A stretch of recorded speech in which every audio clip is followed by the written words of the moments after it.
boa noite a todas, todos e todes. Sejam bem-vindos ao Políticas Públicas, Governança e Sustentabilidade, que é um evento criado de nós, para nós, para discutirmos esse tema que é tão atual e muito importante, que está presente em diversas agendas voltadas para o desenvolvimento humano, ambiental, e diversas outras questões que perpassam o nosso desenvolvimento, que é o desenvolvimento sustentável. Eu gostaria de dizer que é uma honra e agradecer o convite da professora e doutora Amanda Amorim e do professor doutor Fernando da Silva, que eu tive a honra de conhecer e de ouvir em uma outra oportunidade na OAB São Paulo, que são autoridades no tema, que trazem assim, uma abordagem transdisciplinar, que eu fiquei encantada. Eu falei que nós precisamos desses dois ilustres convidados no nosso programa de pós-graduação. Eu gostaria também de agradecer ao pessoal da Uniara, que está aqui presente com a gente, aos nossos amigos da Unirio, que também vieram nos prestigiar, e a todos os convidados que aceitaram o nosso convite. O nosso evento, ele é mais um bate-papo. A nossa pretensão é justamente discutir ações, estratégias, arranjos institucionais que podem tornar esse desenvolvimento sustentável não uma teoria, mas uma prática. E a pretensão, né, das outras mediadoras que estão aqui presentes, Amanda Beatriz Lanes, que é a minha amiga, advogada, mestranda da Unirio, e da Lucilene Rodrigues, é justamente levar essa discussão, essa visão, a teoria para a extensão, para a sociedade. Nós teríamos agora a presença, com uma mesa de abertura, o nosso coordenador, o Emerson Moura. Entretanto, ele está em uma reunião e possivelmente ele deve se atrasar, mas nós vamos dar continuação ao evento. Eu gostaria que vocês percebessem que no chat temos, o evento está sendo gravado, nós temos no chat um documento, um termo de autorização para a gravação, porque posteriormente vai ser divulgado no nosso canal do YouTube. Interações, perguntas, elogios aos convidados podem também ser feitas no chat como dúvidas. Cada fala vai ter um tempo de 30 minutos e posteriormente nós teremos um espaço aberto para debates, dúvidas, troca de contatos, que é muito importante. Passo a palavra agora para a Amanda, que vai dar início ao nosso evento. Sejam bem-vindas e lá vamos nós. Boa noite a todos e todas e todes. Bom, nós vamos dar início à nossa sequência de palestras. Hoje conosco está a professora, a doutora Amanda Amorim Maciel, que vai nos brindar com suas considerações. A professora Amanda é mestre em Direito Ambiental pela Universidade Católica dos Santos, pós-graduanda em Direito Difusos e Coletivos pelo curso Faculdade SES, advogada, foi assessora do 24º Tribunal de Ética e Disciplina da OAB, atuou na Secretaria Municipal de Promoção de Igualdade Racial da cidade de São Paulo, na gestão dos conselhos de comunidades tradicionais religiosas e na Secretaria Municipal de Direitos Humanos na defesa de mulheres vítimas de violência doméstica. É experiente no terceiro setor, atualmente preside a Coordenadoria de Igualdade Racial, Diversidade Sexual e Paridade de Gênero, é membro da Comissão Especial da Verdade sobre a Escravidão Negra no Brasil, da OAB de São Paulo, e pesquisa regimes e tutelas constitucionais, ambientais e internacionais na Universidade Católica de Santos. Com a palavra, professora Amanda Amorim, muito obrigada pela presença, fique à vontade. A senhora tem 30 minutos para fazer a sua exposição e, ao fim da palestra, nós abriremos para as perguntas. Muito obrigada, professora. Obrigada, Amanda, minha xará.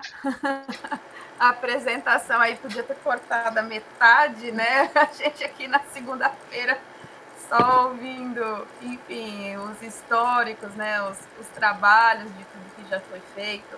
Inicio cumprimentando a universidade, na pessoa da Adriana, a Unirio ter essa iniciativa, né, fazer uma pesquisa de política pública e sua importância relacionada à sustentabilidade, destaca a Academia Brasileira. Ao decorrer aqui da minha fala, eu vou colocar para vocês que o Brasil é referência para muitos países em matéria de legislação. Dentro dessa referência, por exemplo, Costa Rica, que é um país que, como um todo o país é considerado área protegida, enquanto nós aqui ficamos brigando, né, para que a legislação altere o modal protetivo. Enfim, apesar de sermos essa referência, ainda sofremos algumas dificuldades, né? E eu começo entregando para vocês, né, assim, o ouro da palestra, porque desenvolvimento sustentável, ele é um princípio de direito ambiental, está basilado na legislação internacional e também integralizado na nossa legislação doméstica, mas ele tem um destaque de ser um supraprincípio, porque ele vai alcançar não apenas a questão de direitos humanos, mas também a questão da vida como um todo. Eu sou uma apaixonada aqui, uma grande defensora do direito ambiental, porque cabe a gente estudar diversas áreas da vida humana, né? A orientação interpretativa da legislação ambiental, ela é antropocêntrica, né? A filosofia do direito ambiental, que a gente chama, né? Nós vamos ler a legislação favorecendo o ser humano, ela tem o homem como destinatário. Dentro disso, há muitos ramos do direito ambiental a estudar a vida como um todo. Nós incluímos aí a questão, por exemplo, do patrimônio genético, meio ambiente cultural, não é só árvore, né? Enfim, a fauna, a flora, não se trata apenas de direito natural. E há quem diga ainda que nós podemos abarcar todas essas mais novas áreas que estão surgindo, como o meio ambiente digital, onde hoje nós estamos fazendo esse evento, né? Estamos aqui numa conexão São Paulo, professor está em Birigui, professor Fernando, que compõe a mesa, vocês estão no Rio, não sei de onde mais vêm as pessoas. Aproveito para cumprimentar a presença, que muito me honra aqui, da doutora Vilma Muniz de Farias, diretora da CAASP, que nos prestigia de Jundiaí. Então, o meio ambiente digital, ele nos permite ter essa interação, né? Evitar essa limitação territorial no acesso ao conhecimento. As áreas de pesquisa também, de direito espacial, de direito das cidades, né? A gente tem aí um outro debate, né? Se o direito das cidades seria propriamente um direito, já que não é uma ciência dotada de princípios, né? Então, acabamos abarcando aqui pelo meio ambiente artificial, que seria aí mais uma classificação de meio ambiente. Mas desse panorama, o que a gente tem de mais atual em matéria de políticas públicas de desenvolvimento sustentável é a questão da justiça climática.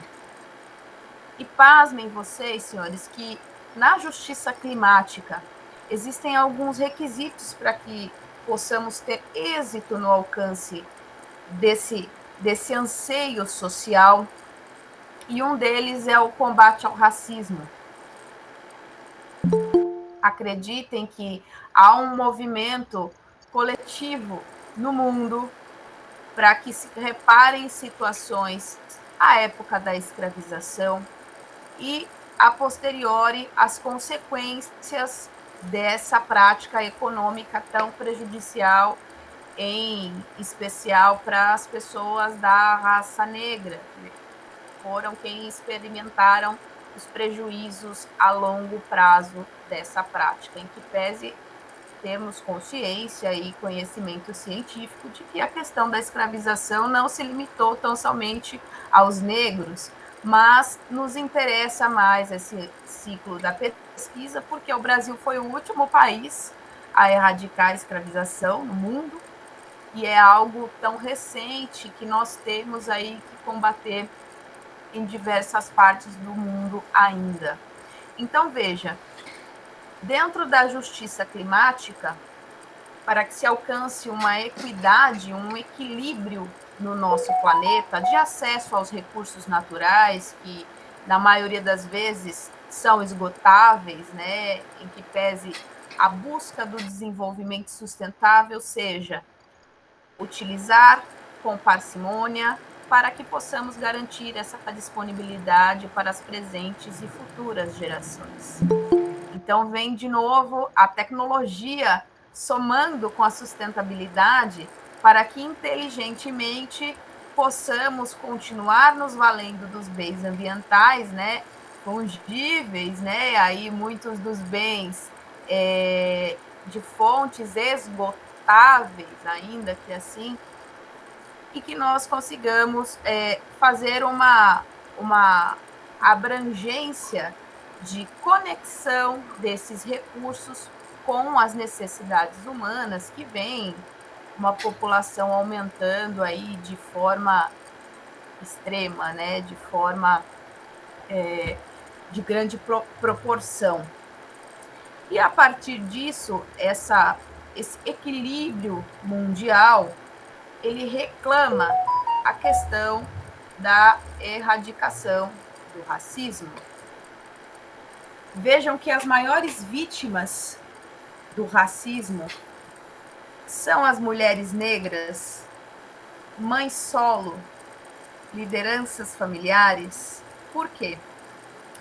Dentre alguns dos ramos de racismo, há o racismo ambiental, que é literalmente aí um afastamento da comunidade, né, do seio das cidades para as áreas periféricas, né, do entorno dos centros.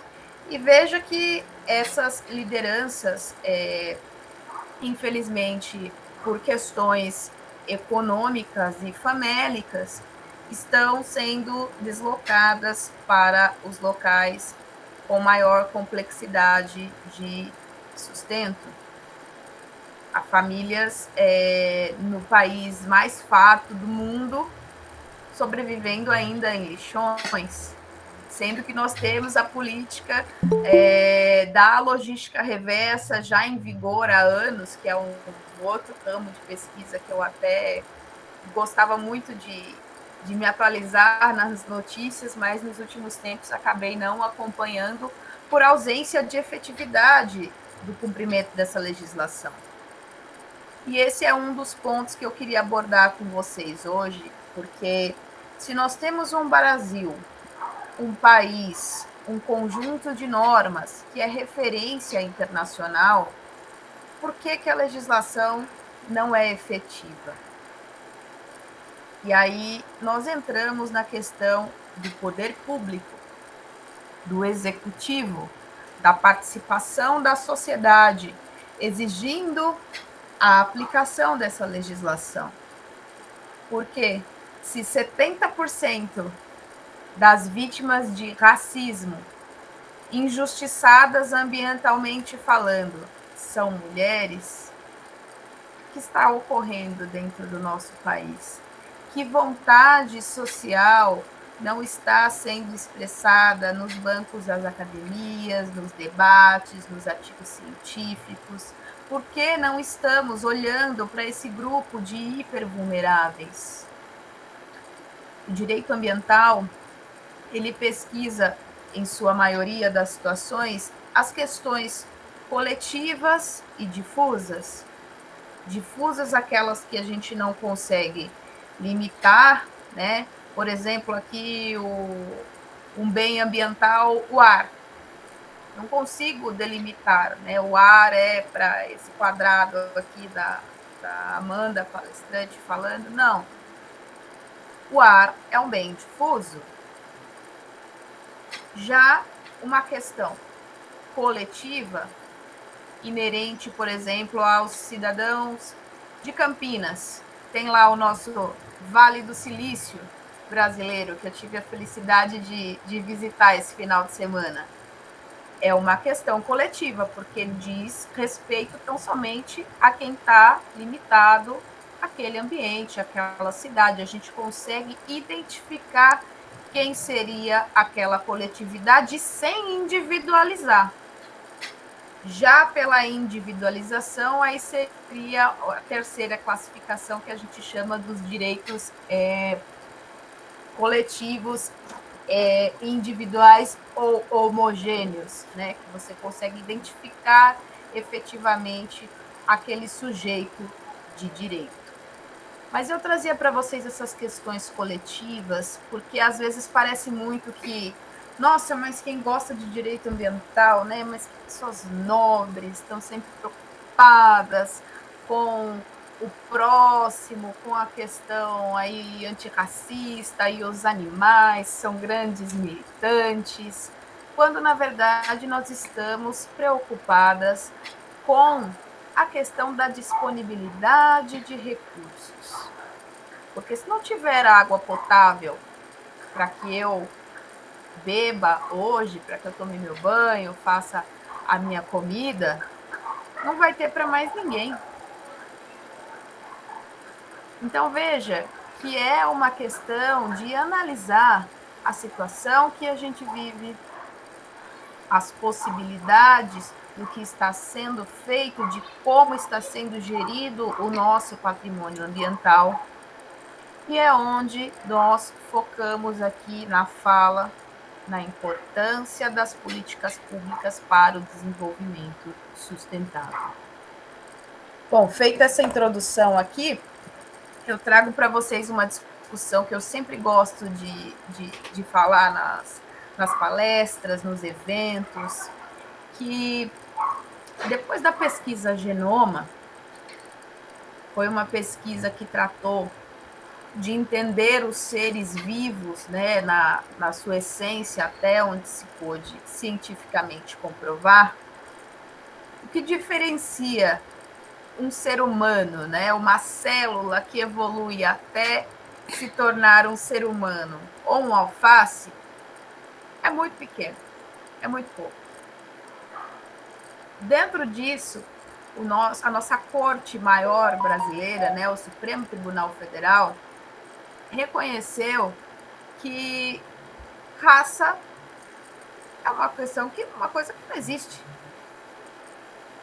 Existe uma raça única, a humana. E eu partilho desse conhecimento. Agora, é inegável que nós temos pessoas diferentes, que nós temos situações de racismo ocorrendo, e daí que precisamos de mais movimentos, de mais pesquisa, de mais publicações sobre as situações que temos aqui no Brasil. Não ganhar uma bolsa de estudos e pesquisar a planta rara lá nos confins da Noruega. Eu tenho muito de Brasil a pesquisar.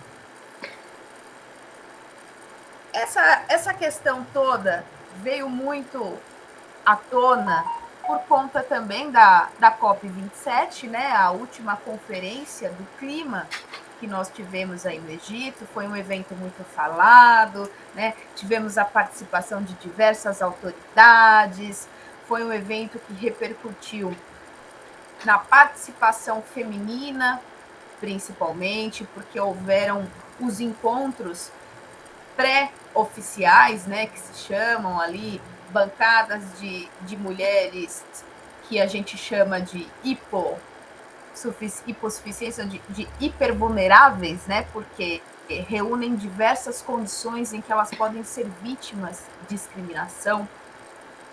Por exemplo, as mulheres, o fato de ser mulher já tem aí um requisito, né, mas geralmente são mulheres negras e pobres. Podem ser mulheres transexuais e deficientes físicos. Você vai reunindo um conjunto de possibilidades em que essas pessoas se tornariam aí potenciais vítimas em relação às discriminações em si. Mas o movimento da COP27 buscou lutar por alternativas diversas, inclusive a questão das energias renováveis. Foi um debate que gerou aí o prejuízo na arte internacional, né? As protestantes jogaram lá molho de tomate naquelas obras europeias bastante significativas, né? Então, será que a militância ela teria esse cunho, né? Esse papel de chamar atenção por essas vias, ou será que a gente ainda pode acreditar e lutar pela educação, pelo debate, pela construção de ideias e possibilidades? Eu ainda acredito que sim, que os protestos, na sua forma mais relevantes, né, que busque aí chamar a atenção do planeta como um todo para a erradicação do uso da energia petrolífera, por exemplo, que a gente vê causando diversos efeitos econômicos e guerra e todo o possível que a gente tem visto. Então, o panorama ele é muito grande, ele é realmente extenso quando a gente fala de Brasil, sem apartar o Brasil como um patrimônio mundial de disponibilidade genética, de pesquisa de cura, de alimento, tudo que o Brasil significa para o planeta, né? Grande parte da água doce aqui no nosso país disponível para consumo. Então, o desenvolvimento sustentável, ele é uma gama, é uma reunião de conceitos que nós precisamos, devemos, enquanto estudantes, enquanto operadores do direito, divulgar, não para que recebamos aquele carimbo de ecochatos, e sim por via da persuasão, por via do comparativo. É por isso que nunca deixamos de estudar a história, né, para analisar e avaliar os erros cometidos para não repeti-los, assim como foi com a escravidão, o Holocausto, dentre outras, né, situações aí que a gente não se orgulha no mundo. Mas cabe falar que essas análises históricas encontram hospedando em outros princípios do direito ambiental, que eu também sempre gosto de comentar, que são a prevenção e a precaução. Quando a prevenção é um princípio de que nós já sabemos a consequência de eventual prática que tem aí uma consequência ambiental, né? Por exemplo, aqueles terríveis acidentes de Brumadinho, Mariana, enfim, a legislação nacional e a legislação do Estado de Minas Gerais foi bruscamente alterada para que aquele tipo de ocorrência não torne a existir. Os prejuízos ali são infindáveis do ponto de vista físico, as vidas que foram perdidas, o patrimônio natural que dificilmente será restaurado, né, ao seu status quo ante, e também do quanto a interferência cultural foi afetada com aquilo. Eu sempre, dentro das minhas pesquisas, né, acabo tendo a felicidade de esbarrar com a questão das populações tradicionais, e estas foram das mais afetadas por esses acidentes, porque, veja, para os religiosos de matriz africana, assim como eu sou, me identifico candomblessista, Deus, para a gente, é a natureza.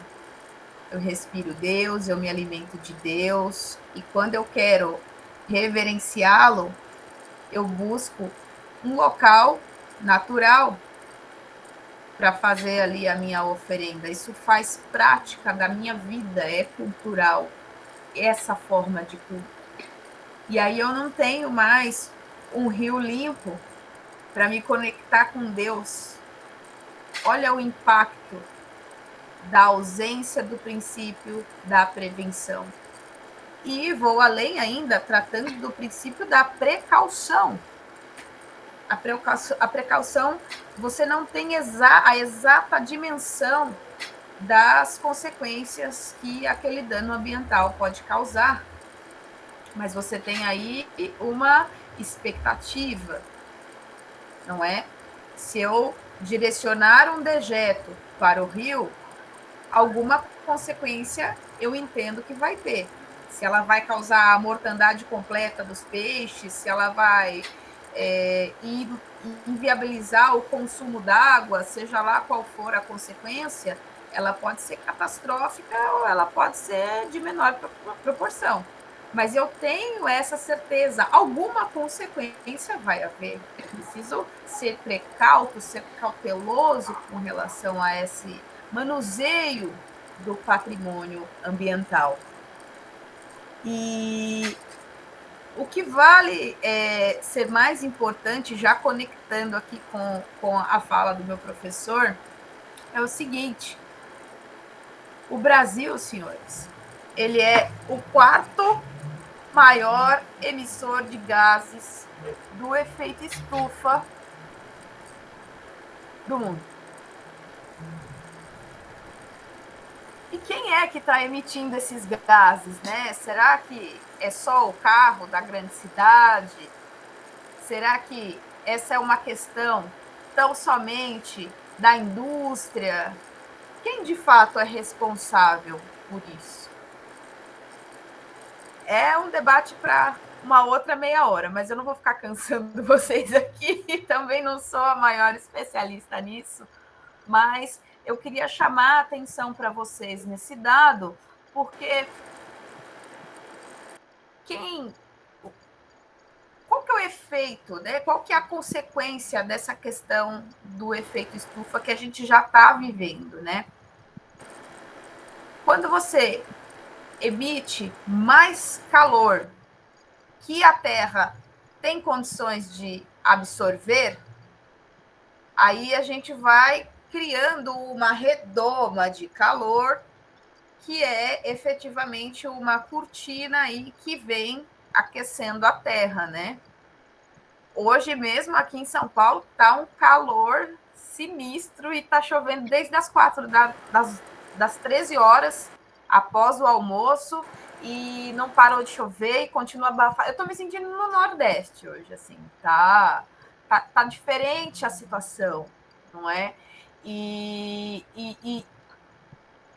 Assim, é só uma consequência simples que a gente consegue perceber diretamente.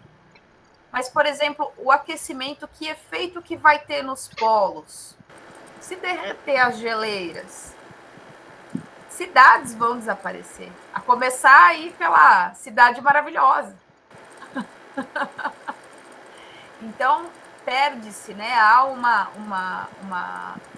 um prejuízo do vislumbre dessas possibilidades científicas, né? Não sou aqui Nostradamus, fiz curso de astrologia, nada disso, é a ciência que está nos demonstrando tamanhas possibilidades e riscos para que nós possamos nos preocupar.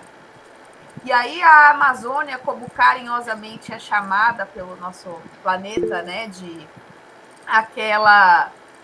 o pulmão do mundo, não é?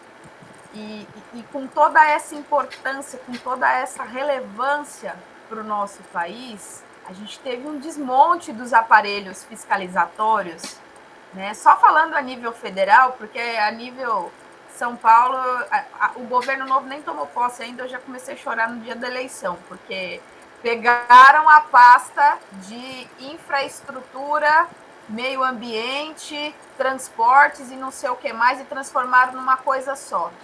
Então, veja, se o Verde, enquanto secretaria, não tinha verba, imagina agora que é uma coisa lá, uma divisão sem a menor relevância de uma pasta imensa.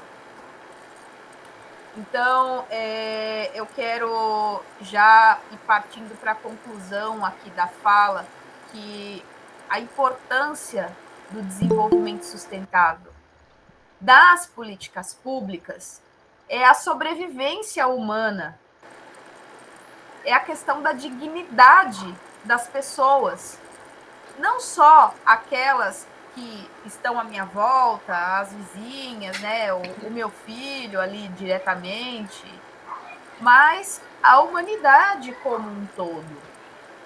O desenvolvimento sustentável não é uma utopia, não é uma estratégia de empreendimentos industriais que veio para dificultar o lucro, que veio para inibir os ganhos empresariais e, consequentemente, ter aí um abalo econômico do planeta. Pelo contrário, a baixa rigidez dos licenciamentos ambientais, o Código Florestal, todo o arcabouço fiscalizatório que sobrou aí em razão do último governo, ele é extremamente necessário e por vias insuficiente. Um outro debate que eu tenho também bastante publicação em relação a isso é a questão da moradia. A moradia, aparentemente, é uma questão que, quando não se tem recursos, né, ela polui. Quando uma pessoa vai buscar uma favela para morar, ela não tem lá saneamento básico, ela vai jogar os detritos no córrego, no rio mais próximo. Então, a gente pode qualificar que os mais pobres são os maiores poluidores? Ou essa ausência de competência do Estado de proporcionar possibilidades reais para que as pessoas tenham dignidade é, de fato, o verdadeiro poluidor. Então, eu deixo para vocês essas reflexões aqui de direito ambiental como um todo, de direito constitucional, basilarmente. A nossa legislação mor é quem orienta toda a pesquisa.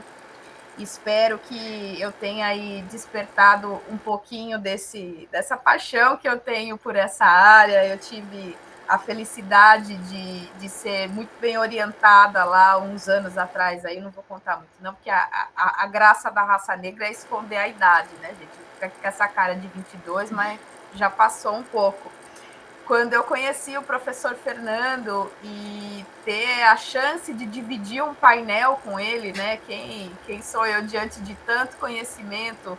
Hoje a gente está aqui repetindo, né, Adriana, aquela oportunidade, aquela felicidade lá do CEDAN, né? Foi o congresso da advocacia negra aqui do estado de São Paulo, e eu tive a chance de abrir os trabalhos aí, igual show de rock, né? Vem a banda mais ou menos aí para...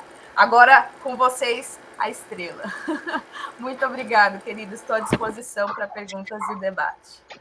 Professora, eu vou chamar de professora porque eu vou repetir o que eu falei lá. Eu aprendo muito toda vez que a senhora fala e eu fico emocionada porque parece que vem um brainstorm.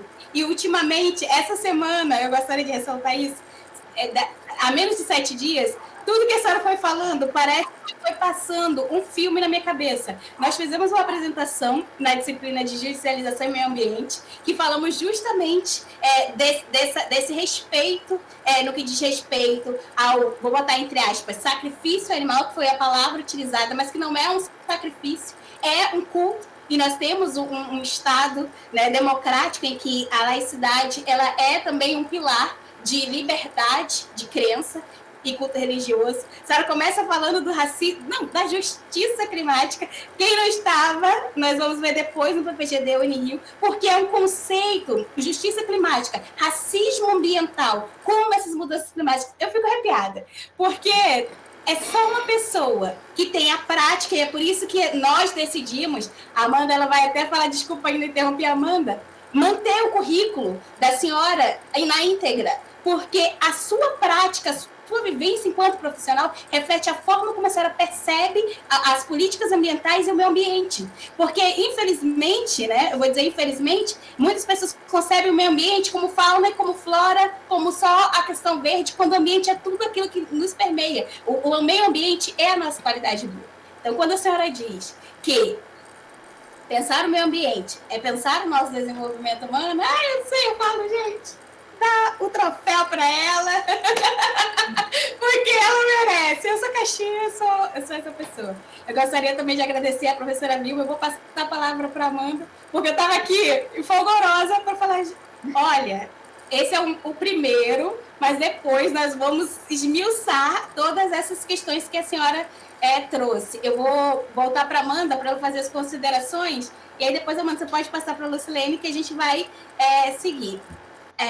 As pessoas podem fazer os comentários no chat, que ao final a gente vai abrir para discussão, tá? Professora Adriana, Amanda, minha xará, desculpa, Adriana que estava falando agora, são muitas mulheres negras potentes, até me perco. Muito obrigada por essa palestra maravilhosa, tá? A gente vai abrir para perguntas ao final, sinta-se à vontade, essa é a sua casa, e eu vou passar a palavra para a aluna Lucilene. Muito obrigada, professora Amanda. Boa noite. Antes de apresentar o professor Fernando Fernandes, eu quero também parabenizar a professora Amanda pela palestra, foi excelente, muito enriquecedora. E é um prazer tê-la aqui no PPGD da Unirio. E algo importante, também é uma honra ter o professor Fernando Fernandes, e ele é doutor, ele é mestre doutor pela faculdade, tá aqui, pela faculdade de São Paulo, que é a USP, professor de internacional e público e privado da Faculdade de Direito de Sorocaba, desde 1996, advogado militante de São Paulo, em São Paulo, e membro do Instituto dos Advogados de São Paulo, IASP. O professor vai palestrar sobre governança e sustentabilidade, políticas públicas norteadoras do Fundo da Amazônia. O professor tem a palavra, tem 30 minutos para poder falar com a gente. Fica à vontade, professor.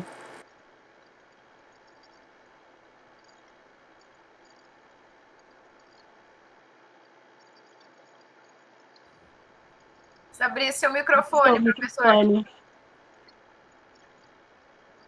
Desculpa, pessoal, tá aqui. Pessoal, antes de mais nada, boa noite a todos. Cumprimento a Unirio pela iniciativa do evento, pela estruturação de curso de pós-graduação, de ensino, pesquisa e extensão ligada à promoção do meio ambiente. Cumprimento a Adriana Silva em nome do comitê organizador do evento, pela organização do evento, né? E também cumprimento os demais colegas presentes aqui. Quem eu estou vendo aqui pela tela aqui do computador é a doutora Vilma Muniz, que eu cumprimento, a Adriana, o Jordan Reis, a Lucilene Rodrigues, a Adriana dos Santos, a Amanda, que eu também agradeço aí pelo carinho, pelas palavras gentis. E aí, então, dentro do, vamos dizer assim, do seminário, né, vamos colocar dessa forma, que seria políticas públicas, governança e sustentabilidade, eu fiquei encarregado de falar algumas questões sobre o Fundo Amazônia.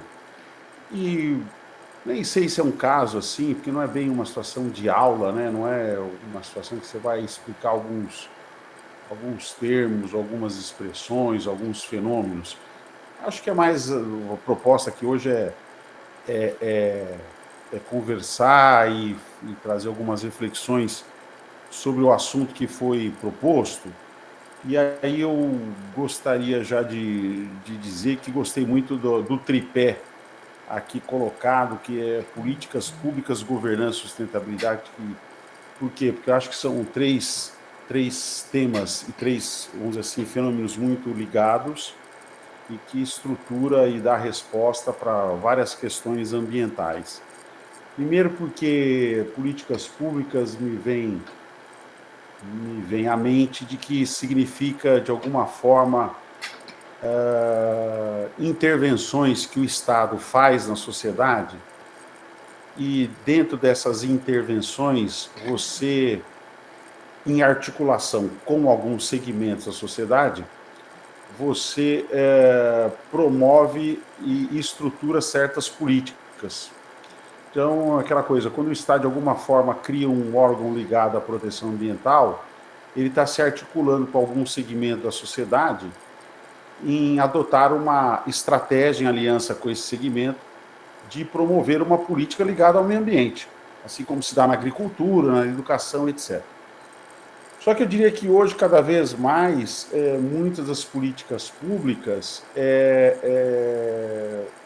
elas não são exclusivas do Estado, muitas delas são promovidas pela própria sociedade, que assume o papel promotor de políticas públicas quando a gente vê, por exemplo, a criação de algumas ONGs especializadas em determinadas áreas, que às vezes agem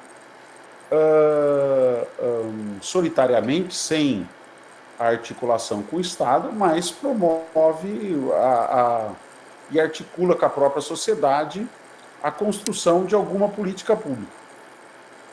Às vezes ela se articula com o Estado e às vezes o Estado que procura para se articular com ela. Mas, de uma forma ou de outra, eu diria assim que a política pública ela tem, então, um olhar, eu diria, transversal, porque ela imanta toda a sociedade, tem que estar presente em toda a sociedade, porque ela quando eu digo política pública, ela é estruturante da própria sociedade. E isso se faz através do Estado. O Estado tem maiores verbas, maiores recursos, ramificação em todos os cantos do território, então é fundamental que o Estado seja democrático, no atual momento que nós estamos vivendo, e seja um Estado voltado realmente à justiça social e ambiental, porque é esse Estado que nós temos, com defeitos ou não, que tem condições de se articular com a sociedade nos 4 cantos do território e construir determinadas políticas, que nós chamamos públicas, porque tem uma dimensão, obviamente, pública, ou seja, social. E, para isso, cada vez mais se criam também as estratégias de governança. Então, por isso que a política pública está ligada à governança. Uma política pública é eficaz se há uma governança eficaz. Ou melhor, uma governança que eu diria não só eficaz do ponto de vista executivo, administrativo, mas mais transparente do ponto de vista político. Por que foi criada determinada política pública? Então, a governança é fundamental nesse ponto. Por isso que está ligado com a ideia de política pública. E a governança hoje, do ponto de vista político, passa, mais uma vez, por articulação entre Estado e sociedade. Não dá para andarem de forma divorciada. E no campo ambiental, principalmente, como nas outras áreas, ela tem que ser altamente sustentável. Bom, se tem que ser sustentável, então parte do pressuposto que os recursos que são utilizados para o emprego de determinadas políticas, eles, quando utilizados, devem ter uma capacidade de regeneração.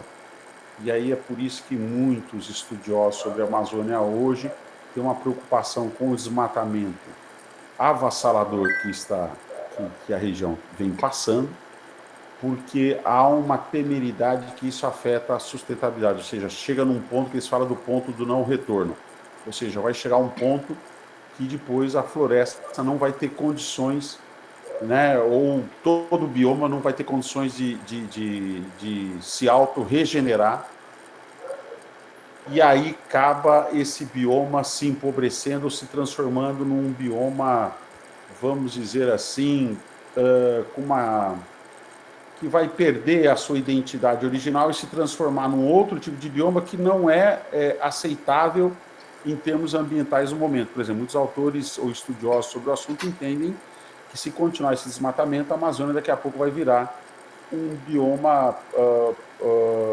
similar a uma savana africana. Então, o bioma original vai perder sua identidade. Ao perder sua identidade, perde a sua função original. Então, em termos de vida, eu diria para todos os seres vivos, não só os seres humanos, como todos os outros seres, mas também para os seres não vivos, nós vamos perder uma riqueza muito grande em termos ambientais, e isso gera um problema social, como vem ocorrendo há muitos anos, que é o problema dos seguintes termos. A degradação, ela favorece alguém. É esse um ponto que eu sempre gostaria de colocar. A degradação, ela não é má para todos. Ela, de alguma forma, favorece alguém. Ela favorece alguém porque uma questão crucial ligada à degradação, como todas as questões ambientais, está a distribuição de riqueza. Então, se a degradação é feita às custas da criação de grandes fazendas com grandes pastagens para a criação de gado, ela vai favorecer justamente quem é o produtor de gado ou fazendeiro. Isso não quer dizer que eu seja contra o agronegócio, é uma questão que eu sempre faço questão de falar em qualquer conversa que eu participe na questão ambiental. Mas eu sou contra esse modelo que está sendo construído, porque além da degradação ambiental, ele vai favorecer um segmento social em prejuízo aos demais. Então, quando se fala de sustentabilidade, governança, política pública, tem que ser pensada no sentido de que qualquer construção nesse sentido que envolve esse tripé tem que ter pelo menos dois lados, que eu diria dois lados de uma moeda. De um lado, a transparência, a democracia, qual o sentido político disso, e do outro lado, de uma forma que seja feita de maneira, do ponto de vista executivo, de forma adequada, correta, com estratégias corretas, com manejos corretos, para que haja uma possibilidade sempre de regeneração. E, portanto, toda a sociedade, com a junção desses dois lados, seja favorecida. Ou seja, a preservação, ela é importante porque ela, de alguma forma, assegura o acesso das riquezas a todos. Né? Quanto maior degradação, para não dizer da Amazônia como qualquer outra situação ambiental, ela leva um escasseamento dos bens ambientais, e esses bens, quando são colocados no mercado, eles se tornam mais caros e, portanto, poucas pessoas têm acesso e a grande parte da sociedade não tem acesso. É só você dizer o seguinte, com tanta degradação, por exemplo, nas águas, com poluições e tudo mais, cada vez mais a água limpa vai se tornar um bem ambiental precioso, o que não poderia ser, né? E, portanto, pode entrar no mercado e ser vendido engarrafado, em que só alguns vão ter condições de tomar essa água. Assim, falando de uma forma muito simplificada. Então, a questão da proteção ambiental, ela não é só a proteção em si, mas por trás dela está a disputa pelos bens que estão disponibilizados pela natureza, e em torno disso, quanto mais eficaz a política de proteção, maior acesso dos bens ambientais por toda a sociedade. Então, no fundo, proteção está ligada a uma questão de disputa por bens. Até porque, historicamente, todo o avanço econômico dos países, das sociedades, das comunidades, em todos eles, todos esses avanços, eles comportam uma atitude também de uma maneira muito simplificada, estou falando, de ação do homem sobre a natureza e de se aproveitar dos recursos da natureza. Né? É que a questão agora, nós estamos chegando a um ponto de não reversibilidade, não é só da Amazônia, como toda a questão, como todos os recursos que tem na natureza. Não é? Então, esse tema está se tornando hoje premente. Mas como historicamente o homem só construiu riquezas tendo acesso aos recursos da natureza e tirando esses recursos da natureza, a questão agora é como democratizar o acesso a esses recursos, para que todos tenham acesso, como esses recursos sejam acessíveis a todos, e como esses recursos podem favorecer a todos. Então, por isso que está ligado a proteção ambiental, está ligado a uma ideia de desenvolvimento sustentável, como aqui já foi comentado pela Amanda e pelos outros colegas. As meninas aí já falaram algumas questões antes de começar o evento. E está ligado ao desenvolvimento sustentável porque só há desenvolvimento com capacidade regenerativa da natureza se, obviamente, esse desenvolvimento atribui riquezas para todos, né? Então, hoje, falar de desenvolvimento sustentável é quase que uma redundância. O desenvolvimento por si só é desenvolvimento. É um modelo de economia, de administração, de vida comunitária, de acesso aos bens ambientais, etc., em que nesse modelo deve ser assegurado, de alguma forma, um tipo de governança em que há distribuição de riquezas para todos, né? Então, por isso, já é desenvolvimento. E sustentável, porque quando temos acesso aos recursos da natureza, podemos ter uma capacidade, ao mesmo tempo, de regeneração, de reconstrução constante, né? Bem, então, eu acho que o tripé aí está bem colocado, políticas públicas, governança, sustentabilidade, que eu achei que ficou bem legal. E aí ficou, em específico, eu comentar da questão do Fundo Amazônia, que aí eu também colocaria algumas questões que eu vejo hoje, até me baseando em estudos aí de outros autores, outros pesquisadores aqui em cumprimento, então, se debruçando em questões ambientais. Eu diria hoje que, assim, o direito ambiental, não só o direito ambiental, como o direito internacional do meio ambiente, ele se estrutura num tripé. Hoje ele é caracterizado hoje também por um tripé, que é fundamental para o desenvolvimento do próprio direito ambiental e da sustentabilidade. Porque quando a gente fala de direito ambiental, na verdade, nós estamos falando também de uma estratégia de governança, ou seja, como a sociedade vai intervir no meio ambiente. Isso que é o direito ambiental. Como ela vai intervir, ou seja, quando ela estabelece normas, quando estabelece princípios, quando estabelece regras, ela está estabelecendo um modelo de intervenção. Quando se diz que existe um princípio ambiental, que o princípio é da precaução, ou seja, em caso de dúvidas sobre determinado empreendimento, se esse empreendimento, a dúvida é se esse empreendimento, construção de um prédio, de uma ponte, etc., se esse empreendimento pode causar algum dano ambiental, então não pode haver o empreendimento. Então, isso é uma forma de intervenção social. Só que a sociedade intervém dessa maneira, através de uma criação de uma norma ou de um princípio que vai estar numa legislação, e essa legislação que vai dar base para diversos autores, judiciário, os juízes, os promotores, as entidades, tal, sustentar a tese de que não pode haver a construção ou aquele empreendimento continuar, por exemplo, a construção da ponte ou do prédio, porque há um risco ambiental. Então, isso é uma forma de intervenção social. Então, o direito, na verdade, ele é um instrumento de intervenção na sociedade, porque através de normas se busca dar uma certa organização para a sociedade e como essa sociedade intervém nas suas ações, né? E, inclusive, o próprio Estado.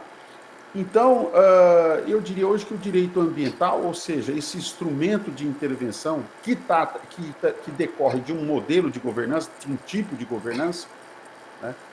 Esse direito ambiental, ele se baseia, eu acho, em 3 pilares aqui fundamentais, que eu tentei resumir. Um é a cooperação internacional, o outro é a participação da sociedade civil, e o outro é assistência científica e tecnológica. Ou seja, não dá para pensar em direito ambiental sem esses 3 pilares fundamentais. Por exemplo, cooperação internacional. A cooperação internacional significa um envolvimento dos estados dentro da comunidade internacional e de outras entidades, significa um envolvimento em torno da proteção do meio ambiente. Então, todas as vezes que ocorre algum fenômeno que ameaça o meio ambiente, se requer a participação de todos. Por uma questão lógica, o meio ambiente por si só é um fenômeno transfronteiriço. Os estados, as fronteiras, as entidades privadas, as ONGs, as associações, etc., são construções humanas que estabelecem muitas vezes fronteiras e barreiras. Mas o meio ambiente em si não responde a essa lógica, que é o exemplo que eu sempre dou lá do passarinho, que nasceu no Canadá e vai fazer uma rota migratória do Canadá até a América do Sul, cumprir lá a sua função ecológica, né? Vai sair lá para chegar aqui. E aqui que ele vai encontrar com outros, talvez no verão, e vai partir para a reprodução. E havendo a reprodução, eles voltam, enfim, tem toda essa história. E aí o que acontece? O passarinho não precisa de passaporte, não precisa de visto, não precisa de nada disso, como dizia um antigo professor meu. Mas o trânsito das pessoas, o trânsito do dinheiro, o trânsito das exportações passam por barreiras, por fronteiras, né?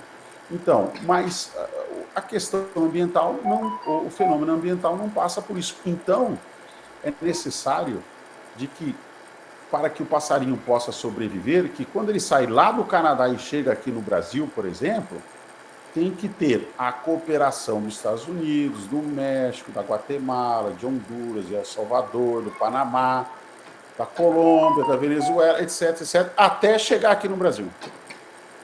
Se esses países não cooperam entre eles para a proteção do meio ambiente e, consequentemente, dos fenômenos ambientais transfronteiriços, que naturalmente são, poucas chances tem esse passarinho de sobreviver, porque, de alguma forma, talvez a legislação canadense é mais avançada, mas a legislação do outro país é menos. Talvez, num determinado país, as políticas de sustentabilidade são mais estruturadas, outras não sejam. Para falar isso de uma forma muito superficial, sem contar uma política específica para a proteção desse passarinho.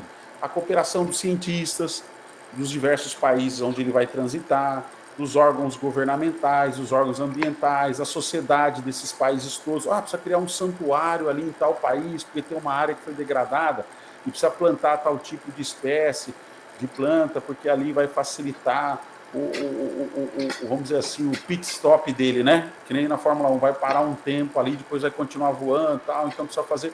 Então, hoje a cooperação, ela é extremamente necessária para a promoção do direito ambiental, para a sua eficácia e, consequentemente, para a proteção do meio ambiente e para a sua sustentabilidade. Porque muitas vezes a proteção pode ser só conservação, manter os bens intactos ou permitir uma sustentabilidade, ou seja, uma certa intervenção, mas que vai permitir a renovação.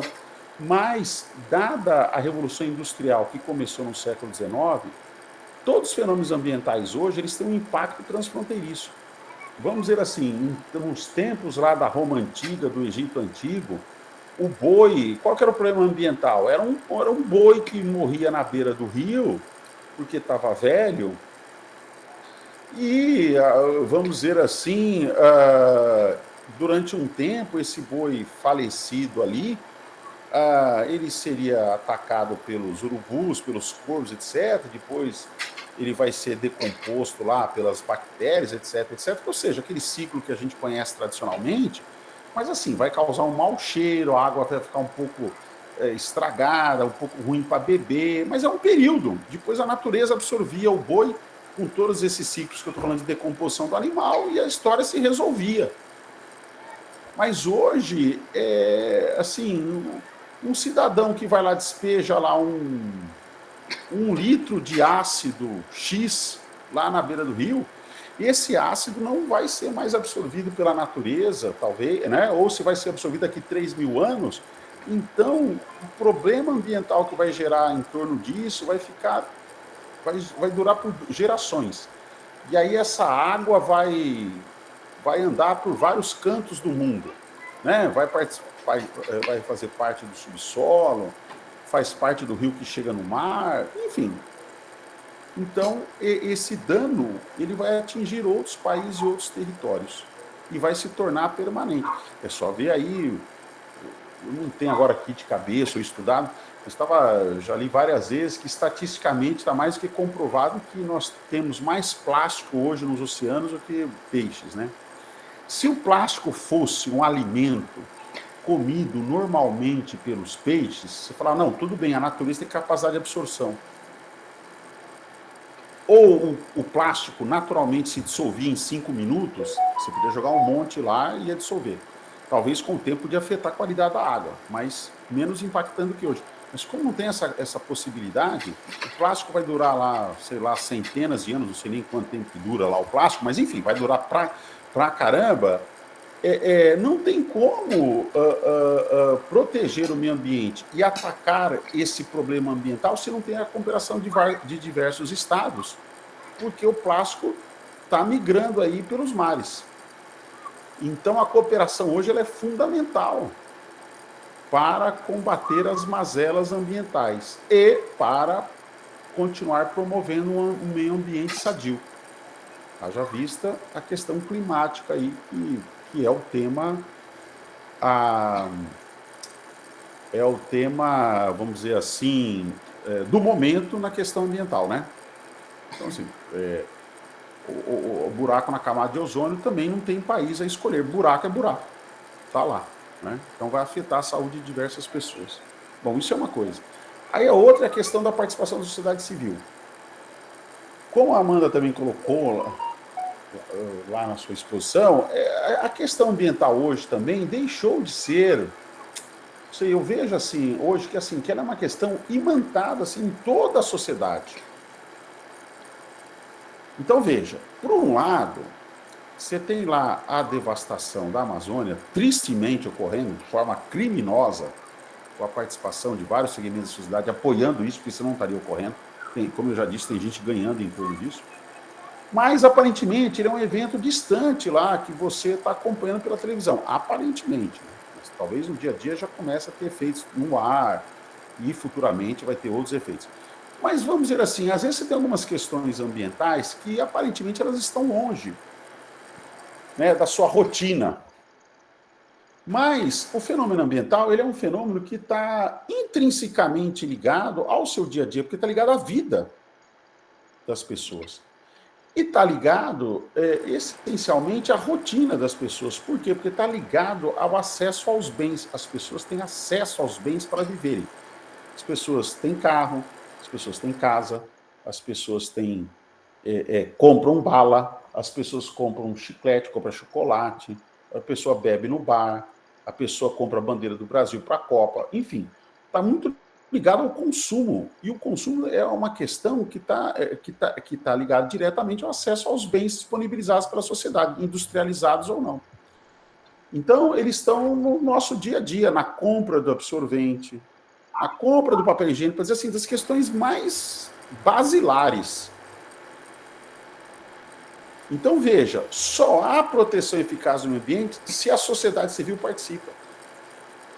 Ou seja, não é só uma questão lá da ONG que vai defender uma área da Amazônia contra o garimpo ilegal, contra esses assassinos que estão às soltas aí, que ficam matando, lamentavelmente, indígenas e outras.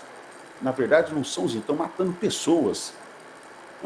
São pessoas que estão à solta e matando outras pessoas, né? Seres humanos, como nós. Então, não é ali uma ação específica da ONG ou, com todo carinho, lamentavelmente, de 2 pessoas que foram mortas recentemente lá na Amazônia, né, que agiram de uma maneira muito heróica, que deve ser muito elogiada, né? Enfim, como foi dito contrariamente na época, eles foram importunar alguns lá. Não, os outros que estão importunando e criando problemas lá, na verdade. E essas pessoas agiram de muita boa fé e de muita correção. Mas assim, não é. Então, veja, essa é uma questão ambiental, essa é uma estratégia de uma ONG fazer um trabalho de monitoramento de uma área, cuidar da proteção de uma área, tal, etc. Isso é uma coisa. Mas, na verdade, a questão ambiental, como eu disse, está até no papel higiênico. Então, assim, ela está no nosso dia a dia mesmo. Então, se não tem a participação efetiva de toda a sociedade civil, ou seja, o menino que vai lá na escola e aprende na escola alguns cuidados básicos de higiene, ou da importância do meio ambiente, então, dali, chega em casa e a família se une, e a família vai requerer que a prefeitura crie o ciclo, o lixo reciclável, então vai ter o lixo para o papel, o lixo para não sei o quê, enfim.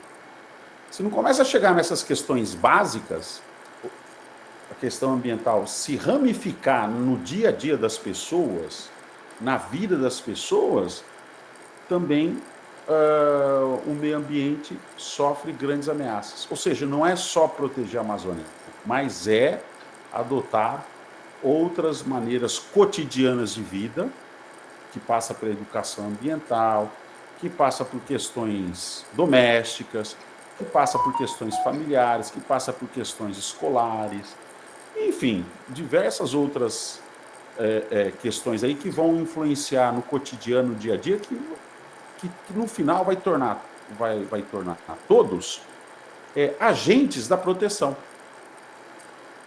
Né? É por aí.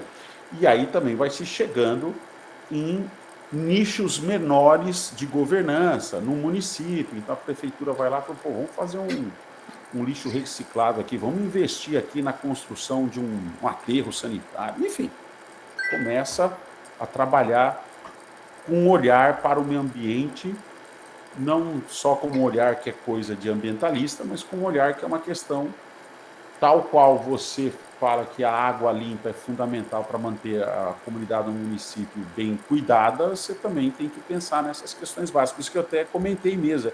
É o papel higiênico, enfim. Não é? Questões ali que chegam nas entranhas do ser humano.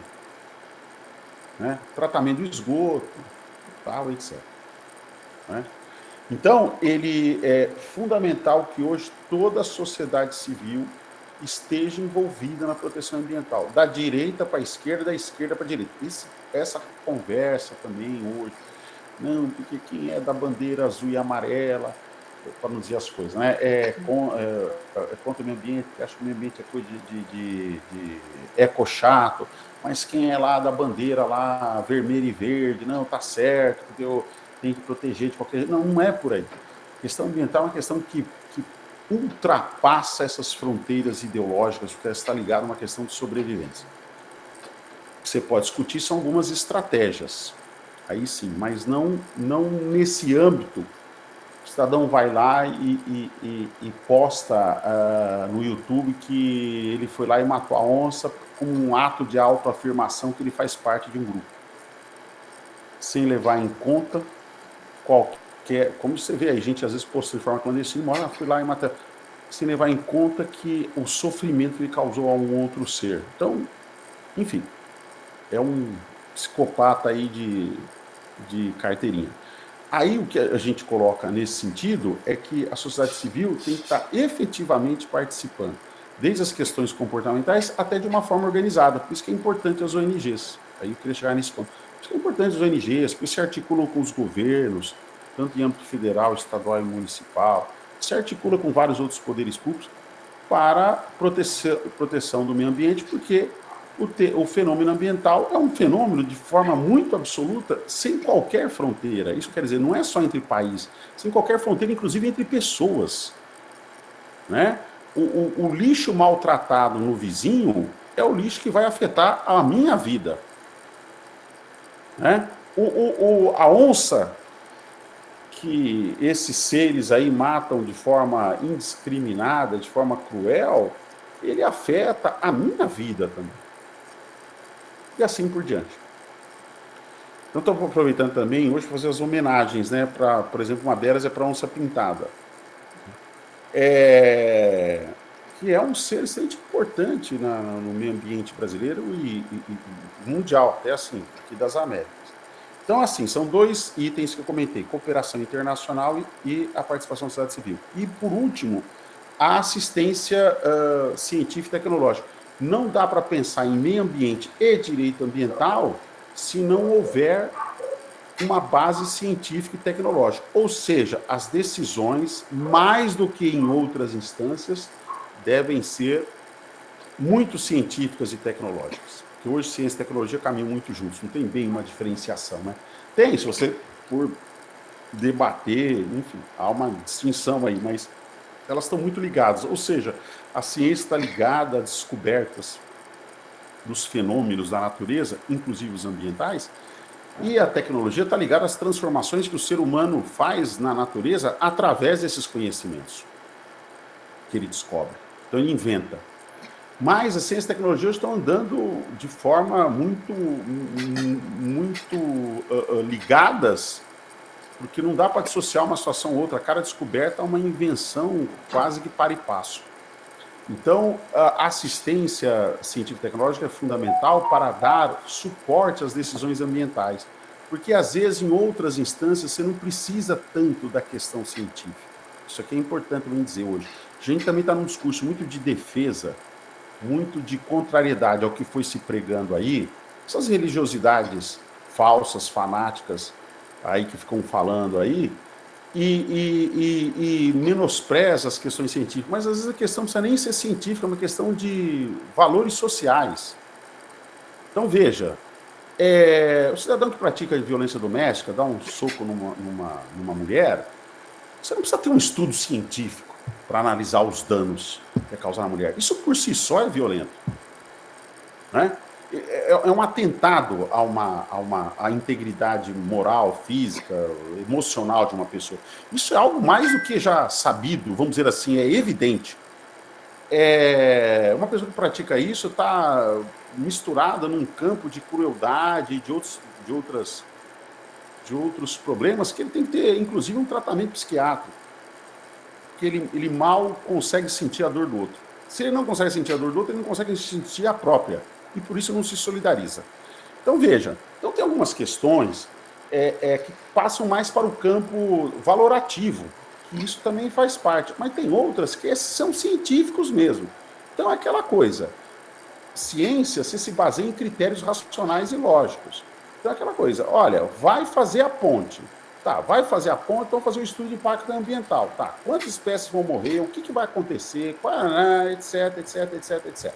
Bom, tem uma dúvida aqui. Pode ser que ameace uma quantidade de peixes de um determinado rio, tal, então vai afetar o ambiente. Bom, então feriu o princípio da precaução. Então é melhor não ter a ponte. Tem que pensar em outra estratégia. Mas, intrinsecamente, está ligada a uma questão científica, que talvez a olho nu, você vendo, observando, não vai se dar conta. Vai derrubar umas árvores só. Não é só derrubar as árvores, não é derrubar as árvores, afeta lá uma espécie de peixe que vive debaixo da raiz da árvore, etc, etc. Mas isso você só vai ter uma compreensão com aprofundado estudo científico e tecnológico. Então, as decisões ambientais, elas, inegavelmente, imprescindivelmente, têm que passar por aí. Porque o fenômeno ambiental nada mais é que um fenômeno da natureza.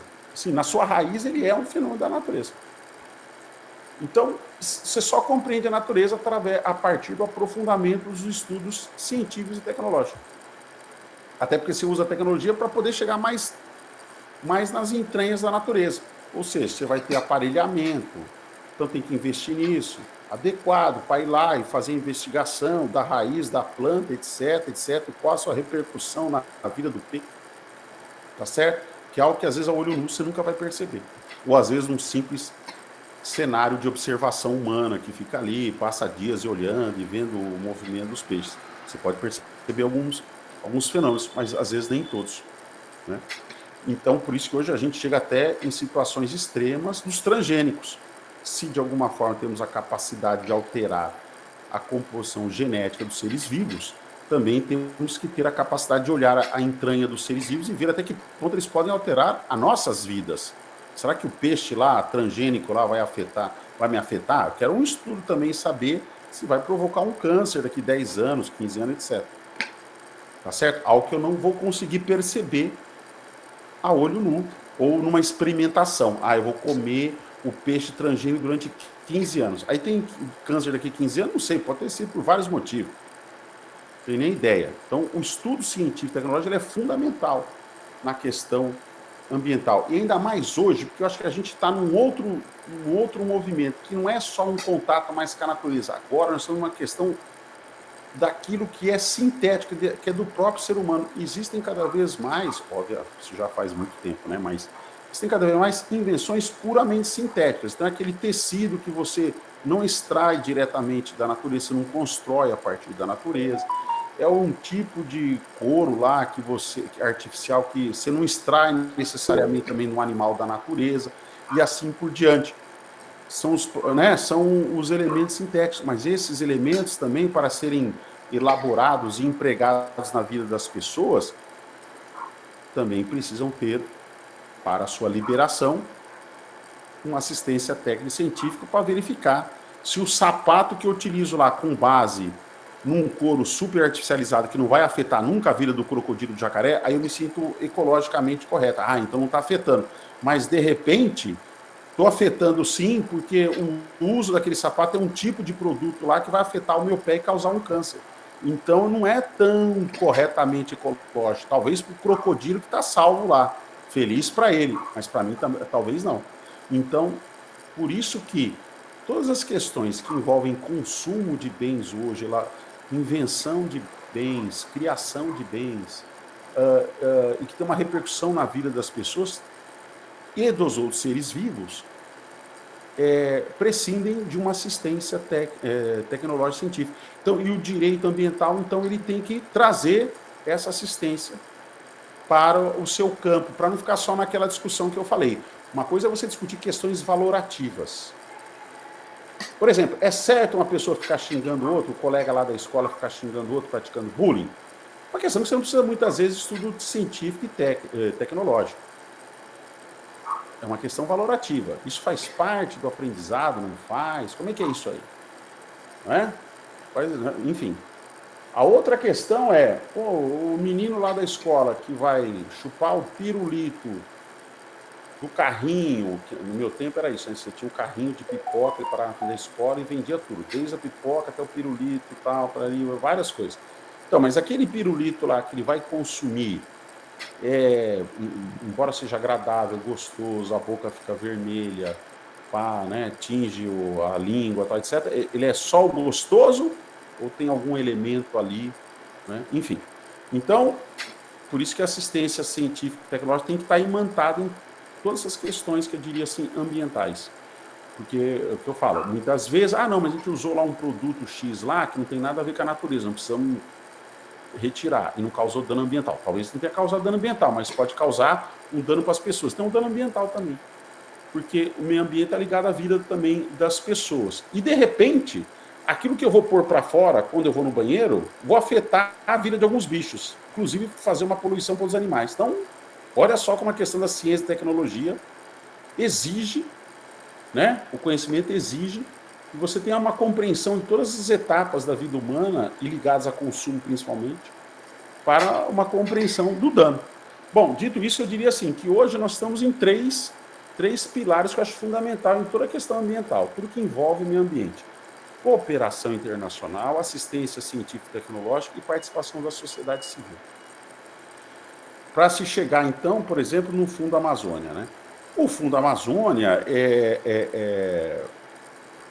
é um fundo, assim, de forma muito simples, quando você fala juridicamente fundo, você está falando de uma instituição que reúne recursos financeiros, e ao reunir recursos financeiros, você tem uma destinação específica. Tá? Então, Fundo Municipal para Amparo das Crianças que não têm condições de pagar a escola. Bom, você já está olhando ali pelo nome que o fundo arrecada dinheiro para crianças que, não tendo condições de pagar a escola privada, vai ter algum tipo de assistência para o pagamento dessa escola. Ou o Fundo Municipal para assistência das crianças carentes em alimentação. Bom, você já está olhando ali que não vai ter condição as crianças não vão ter condição e que o fundo é destinado para isso. Eu acho que a Adriana levantou a mão umas 2, 3 vezes. Então, aí, só para fechar, Então, você tem o Fundo Amazônia, que é justamente uma reunião de recursos financeiros para monitorar, proteger, conservar, prevenir desmatamento e outros danos ambientais e promover o uso do desenvolvimento sustentável na Amazônia. Esse fundo é criado pelo decreto, então já vou ser rápido aqui, 6.527/2008, e ele tem uma importância fundamental. Só citar algumas estatísticas. Tem 384 entidades apoiadas hoje. Então, isso está ligado ao que eu falei hoje, o meio ambiente ligado à participação da sociedade civil. Então, 384 entidades estão participando via fundo, sem contar outras, da proteção do meio ambiente. Então, a participação da sociedade civil é fundamental. O próprio fundo está dizendo, olha, só o governo não dá. Só ter recurso aqui, nós aqui está aplicando via Ministério do Meio Ambiente, não dá certo. Tem que ter apoio. 207 mil pessoas são beneficiadas. Tem 195 unidades de conservação apoiadas. E aí, dentro do fundo, hora que eu falei da questão da cooperação internacional, se estima que a Noruega, entre 2008 e 2018, fez uma doação de $1 bilhão e 200 milhões para o fundo. Isso tudo está lá no portal do fundo. Então, cooperação internacional. Porque o país não vai ter condição, o Brasil, de ter recursos fáceis ali para empregar na proteção, tem que pedir socorro internacional mesmo, gente. Tem que ter cooperação. É isso aí, tem que parar com esse papo fiado aí, o Amazônia para nós, a soberania e tal. Que não, pô, esse pessoal, desculpa, não tem soberania nem para proteger a praça da frente aqui de casa, aqui vai deixar a Amazônia abandonada aí. Então, veja, um outro pilar você vê pelo Fundo da Amazônia. Tá certo? E assistência científica e tecnológica. O Fundo Amazônia, embora tenha sido extinto, tem um comitê técnico, cientistas, de estudiosos e tal, para dar o assessoramento às decisões políticas. Então, ele reúne essas 3 características que eu falei do meio ambiente hoje. Não é? E que foram extintos esses órgãos pelo atual governo, mas depois tem uma ação direta de inconstitucionalidade por omissão pelo Supremo, e por várias questões jurídicas levou à retomada desses órgãos, que eu espero que sejam reestruturados e efetivados com o novo governo que vem aí. Tá? Então, essas observações que eu tinha que fazer por um momento, agradeço a atenção de todos aí, obrigado pela atenção de todos. Tá? Professor, nós quem agradecemos, eu ouvir o senhor mais 2, 3, 4 horas. Eu acho que o senhor precisa ter umas 3 horas. Não, que isso. Tá bom, já. São 4 horas. Vamos só falando cansa. Eu gostaria de agradecer as intervenções. Também gostaria de agradecer a presença da doutora Vilma Muniz de Paris, que eu conheço da comissão. É uma honra ter vocês 3 aqui hoje e todas as pessoas que estão participando. E, professor, quando o senhor fala do meio ambiente, que ele é transfronteiriço e que as mínimas coisas que acontecem na nossa vida afetam o meio ambiente, eu acho que muitas pessoas, eu costumo falar isso, mas eu gostei demais dessa conjunção na mesa. Por qual motivo? São 2 perspectivas que elas se integram e mostram a potencialidade e quer dizer meio ambiente. Primeiro, por quê? Muitas pessoas acham que meio ambiente é só o que se diz respeito a árvores, como a professora Amanda falou, a peixes e a flora. Aí vem o professor Fernando e fala até do acesso à tecnologia. E especialmente quando ele falou em tecnologia, hoje o desenvolvimento sustentável ele é pensado que até as tecnologias que nós vamos utilizar, elas devem ser pensadas, trabalhadas, gestadas para garantir o mínimo possível, ainda que seja da sua natureza, uma degradação.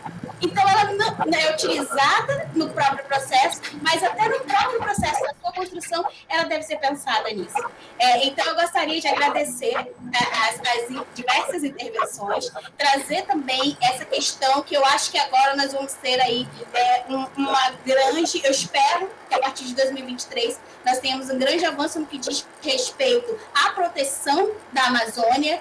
Nós tivemos um índice de desmatamento muito grande, mas o pior ainda, que são as próprias estratégias institucionais para a não preservação, o que é, para mim, muito perigoso. E colocar os dois, colocando a importância das políticas públicas, que é o tema do nosso poder, para mim, também de um grande ganho, e todos estão aqui muito felizes. Eu agora vou ler os chats, eu gostaria de abrir também para que a doutora Vilma ela falasse, que ela fez aqui uma intervenção muito interessante, que ela colocou: parabéns pela excelente palestra, a defesa do meio ambiente, a preservação da própria vida humana, do seu habitat natural, da vida. A cobrança de políticas públicas e participação mundial depende da vontade humana estimulada e conscientizada. Esse é o trabalho do nosso evento, é conscientizar que meio ambiente, que a proteção, a obrigação de proteger, o dever é nosso, e que não deve ficar só no ambiente da academia, mas tem que ser além da academia nas nossas práticas diárias. Então, eu vou direcionar aqui a primeira, a doutora Vilma, e eu gostaria também que, acho que é Fabrício Fernando Francisco, que faz aí o doutorado na área da Amazônia Legal, que está na área da Amazônia Legal. Eu gostaria também de abrir para você, depois da doutora, viu, falasse com a gente um pouco da pesquisa.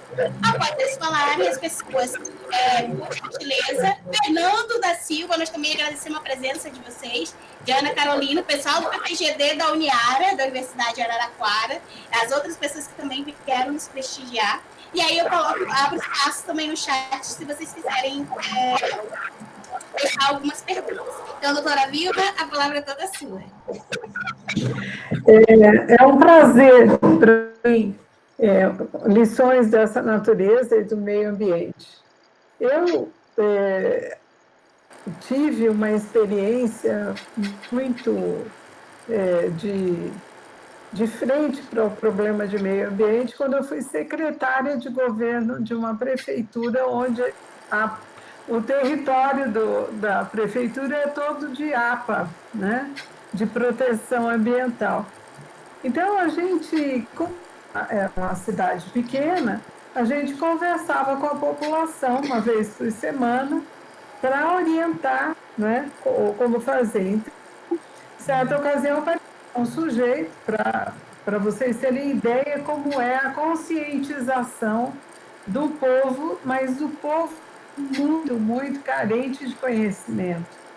E carente também até para a sobrevivência. Um senhor, um habitante lá da cidade, né? Ele vivia de desassoreamento de um rio, era a renda dele, né? E para explicar que aquilo não era possível, né? E até foi um episódio interessante que ele ficou assim, passando mal porque ele não costumava andar de sapato. E ele teve que falar comigo e tinha que ir de sapato, né? Eu falando com ele e pensando o que falar, né, para ele entender como é a natureza que ele precisa, ele falou, mas eu dependo da natureza para sobreviver.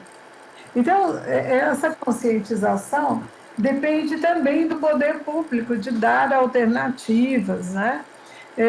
Teve um caso de uma família que queria morar do lado do rio, e isso causava um dano, porque a cidade do circuito das águas do estado de São Paulo.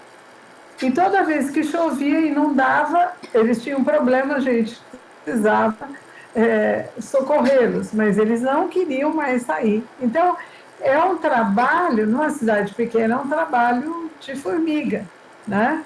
Mas transportando esses fatos para a população das grandes cidades e das discussões, por exemplo, que eu tenho com o pessoal de Portugal, num grupo que eu participo da Universidade Católica de Lisboa, que está preocupada com a guerra, né? Que eles estão sofrendo já situações que realmente vão refletir no meio ambiente. Mas não só de lá, mas do meio ambiente mundial. E nós temos que refletir muito que essa consciência depende de nós, que estudamos, que orientamos, e nós não podemos ficar na academia só, nós precisamos sair a campo e conscientizar. É isso. Perfeito. Obrigada. Pesquisa e ensino sem extensão não é pesquisa. Eu falo isso para o meu coordenador, eu falo isso o dia inteiro, porque se não atinge a sociedade, se nós não desenvolvemos o conhecimento de e para a sociedade, qual é o trabalho que nós estamos exercendo aqui nos programas? Nos programas de pós-graduação. Do nosso trabalho, se a nossa dissertação, a nossa tese, se a professora Amanda, ela é a personificação disso. Né? Eu falo, toda a mini biografia dela reflete na forma como ela vê, na forma como ela percebe o meio ambiente, e ela coloca isso na pesquisa. Então, o pesquisador, a pesquisa, ela vai muito mais além do que o discurso teórico, ele tem que ser o discurso prático. E é por isso, como é o nome dele, acho que é Fabrício Fernandes, Francisco. Eu gostaria muito, vou dar 5 minutinhos, que a gente já está passando do tempo, para que você falasse da sua pesquisa de doutorado, sua tese, eu não sei a caminho dela, mas se você tiver com a internet e quiser falar para a gente, ele deixou também um e-mail no chat, porque eu acho que é muito interessante a gente ter esses dados. E, doutora Vilma, é sempre um prazer ouvir a senhora. Depois nós vamos conversar, porque eu gostaria da senhora aqui também, numa intervenção. Porque é sempre um prazer. Francisco, você me ouve?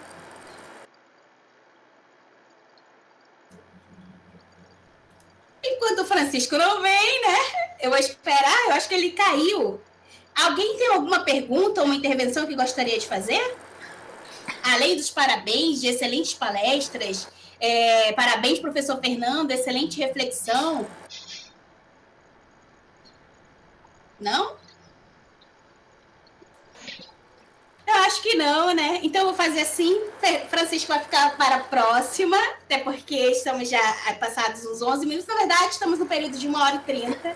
Vou abrir, então, para o doutor Fernando e a doutora Amanda Amorim fazer as considerações finais. Eu quero dizer que é um prazer, eu gostaria de deixar aqui uma coisa bem clara.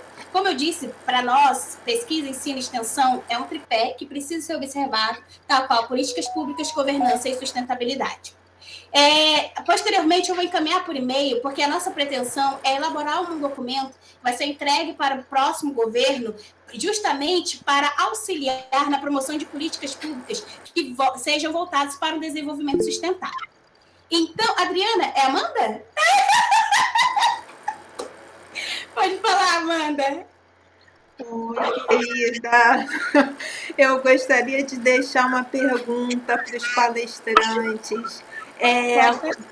Como eles veem que programas de mestrado, assim como o nosso, podem estar contribuindo para essa visão, né, arrojada de meio ambiente que eles colocaram aqui, que está para além da fauna e da flora. A professora Amanda, por exemplo, citou até a questão das religiões de matriz africana, como elas são impactadas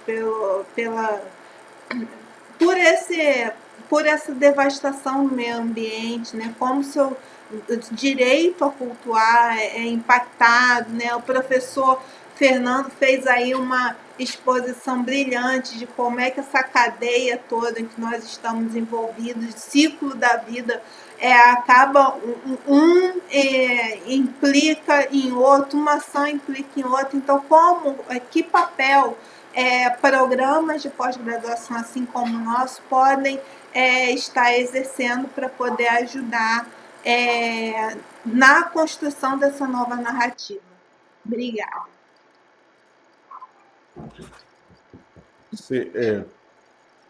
Tudo bem, Adriana? Tudo bem, Amanda? Vou aqui comentar um pouco aqui o que a Adriana comentou. Bom, primeiro agradeço aí mais uma vez, já vou me despedir, eu sei que o tempo está curto. Eu agradeço mais uma vez a Unirio e agradeço o comitê organizador do evento, cumprimento em nome da Adriana Silva e estendo para todos aí, tá? E agradeço a todos os presentes. Adriana, sabe o que eu vejo hoje, assim, como a questão ambiental, como a gente viu aí, né, ela vamos ser quebrada em vários ladrilhinhos, né, várias pecinhas, tem um monte, assim, Eu acho que é difícil hoje um programa de pós-graduação, olha, até pela minha experiência, porque eu fui professor de mestrado e doutorado, eu acho difícil um programa de pós-graduação se articular em todas as questões ambientais. Senão acaba virando um curso de direito ambiental de 10 anos. Eu acho que, até onde eu acompanhei um período, eu acho que o programa hoje ele tem que ficar, de alguma forma, especializado mesmo. Então, vamos dizer assim, aqui da Unirio. Tá, não sei exatamente, né, uma ideia. Vamos dizer assim, olha, a questão ambiental aqui mais premente na cidade do Rio de Janeiro, no estado, tal, etc., é o reflorestamento. Então, o programa de direito ambiental, ou meio ambiente, ou de ciência ambiental, ele tem que ser voltado para reflorestamento. As questões mais da reflorestamento. Aí você pode ligar com algumas questões periféricas. Por exemplo, a questão de reflorestamento na área urbana está ligada à pobreza? E está ligado, então, a racismo? Porque muitas vezes as pessoas mais pobres vão morar nos barracos e nas favelas e vão atingir, tal, etc., né? Vão devastar áreas, fazer ocupação ilegal. Aí você pode pegar algumas questões em torno disso, mas vai construir dentro do núcleo principal o reflorestamento. E aí, então quer dizer que a gente fica com o cobertor curto? Fica, em parte, mas hoje o mundo pode se organizar em rede. Aí sim, se organizar em rede de vários programas de meio ambiente, inclusive os de fora, principalmente, para trazer os de fora e você fazer uma questão mais, uma abordagem mais complementar e mais ampla. Então, aquele que está escapando ali do teu programa, que às vezes, puxa, eu queria fazer um pouco mais sobre essa questão, pô, a gente não tem como te dar um apoio, mas vocês têm como remeter para outro. Não, mas tem um programa lá da África do Sul que o pessoal cuida de tal questão. Então, vamos tentar te indicar lá para você fazer com eles. E vamos fazer. E você vai formando. Então, pela rede, você consegue ajudar e dar amparo, vamos dizer assim, espaço para várias pessoas que querem expandir em várias questões ambientais.